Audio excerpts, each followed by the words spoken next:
श्रवण कुमार की कहानी। यह कहानी त्रेता युग की है। उस समय श्रवण कुमार नाम का एक बालक था। उसके माता पिता अंधे थे और उन्होंने श्रवण को कई मुसीबतों का सामना करते हुए पाला था। श्रवण कुमार बचपन से ही अपने माता पिता का बहुत आदर करता था।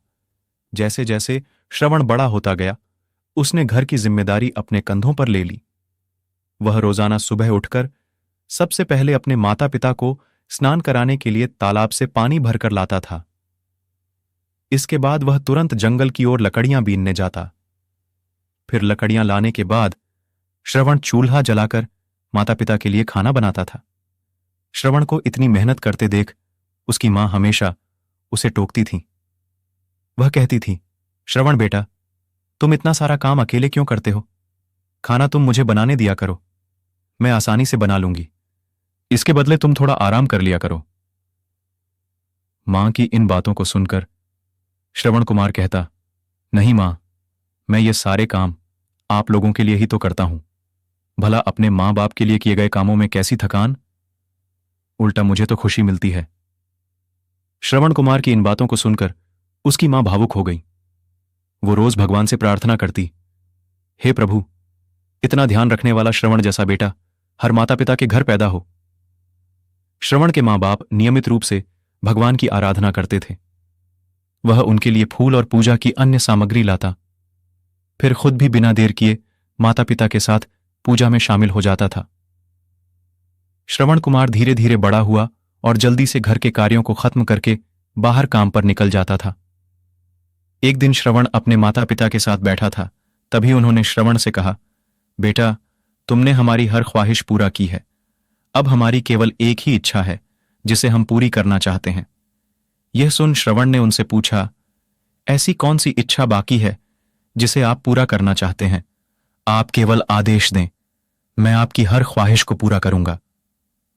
इस पर श्रवण के पिता ने कहा, बेटा, अब हम बूढ़े हो चुके हैं और हम चाहते हैं कि मरने से पहले तीर्थ यात्रा के लिए जाएं। भगवान के शरण में जाकर हमें सुकून की प्राप्ति होगी।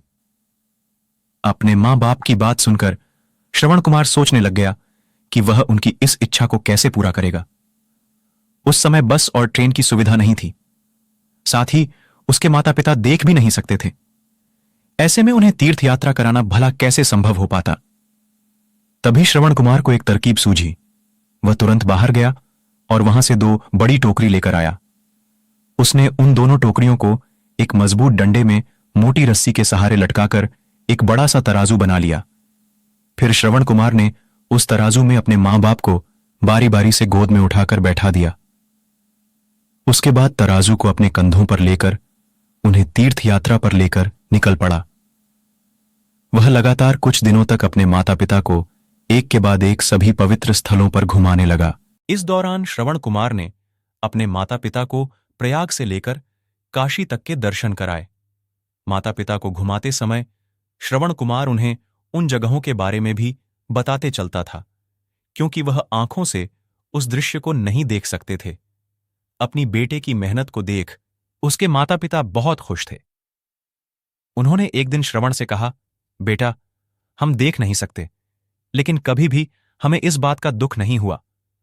तुम हमारे लिए हमारी आंखें हो। तुमने हमें जिस तरह सारे पवित्र स्थानों की कथा सुनाकर उनके दर्शन कराए हैं, ऐसा लगता है जैसे कि हमने सच में प्रभु के दर्शन अपनी आंखों से किया हो। अपनी माता पिता की बातें सुनकर श्रवण ने कहा, आप लोग ऐसी बातें न करें। बच्चों के लिए माता पिता कभी भी बोझ नहीं होते। यह तो बच्चों का धर्म होता है। एक दिन श्रवण कुमार आराम करने के लिए अयोध्या के पास अपने माता पिता के साथ रुका। तभी उसकी मां ने पानी पीने की इच्छा जताई। श्रवण को पास में ही एक नदी दिखाई दी। उसने अपने माता पिता से कहा, आप दोनों यहां आराम करें, मैं आप लोगों के लिए अभी पानी लेकर आता हूं। नदी के पास पहुंचकर श्रवण कुमार कमंडल में पानी भरने लगा। उसी जंगल में अयोध्या के राजा दशरथ भी शिकार के लिए पहुंचे थे। पानी में हलचल की आवाज सुनकर उन्हें लगा कि कोई जानवर पानी पीने आया है। उन्होंने बिना देखे केवल ध्वनि सुनकर ही अपना तीर चला दिया। दुर्भाग्य से वह सीधे श्रवण कुमार को लग गया। तीर लगते ही वह चीख पड़ा। इसके बाद राजा दशरथ जब अपने शिकार को देखने पहुंचे तो वहां श्रवण था। वो तुरंत श्रवण कुमार के नजदीक पहुंचे और कहा, मुझसे बहुत बड़ी भूल हो गई, मुझे माफ कर दीजिए। मुझे बिल्कुल नहीं पता था कि यहां कोई मानव होगा। मैं इस गलती का पश्चाताप करने के लिए क्या करूं कि तुम मुझे माफ कर दो। तभी करहाते हुए श्रवण कुमार ने कहा, यहां से थोड़ी ही दूर जंगल में मेरे माता पिता बैठे हैं, उन्हें काफी प्यास लगी है। आप उन तक यह पानी पहुंचा दीजिए और मेरे बारे में उन्हें कुछ भी न बताएं। इतना कहते कहते श्रवण कुमार की सांसें रुक गईं। श्रवण कुमार की मौत से राजा दशरथ सुन्न पड़ गए। किसी तरह वो श्रवण कुमार के बताए अनुसार जल लेकर उसके माता पिता के पास पहुंचे। श्रवण के माता पिता अपने बेटे की आहट को बखूबी पहचानते थे। जब राजा दशरथ उनके करीब पहुंचे तो उन्होंने आश्चर्य से पूछा, तुम कौन हो और हमारे श्रवण को क्या हुआ? वह क्यों नहीं आया? राजा दशरथ उनके सवालों का जवाब नहीं दे पाए। उन्होंने चुपचाप पानी उनकी तरफ बढ़ा दिया।